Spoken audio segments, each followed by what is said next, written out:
You say you saw 2 people being killed. But we went there and we didn't see anything. This is one of the safest countries in the world. Nothing ever happens here.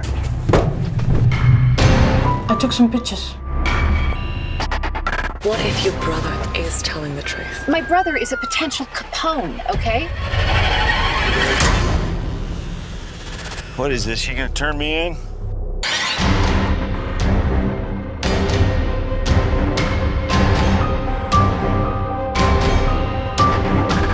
Give me my fucking camera! I will when I see a change of attitude, and right now this is not what I want to see.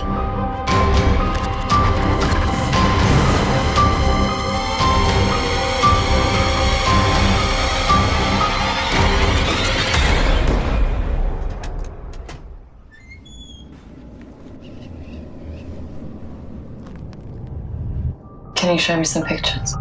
They're mine. And they contain things you will not believe.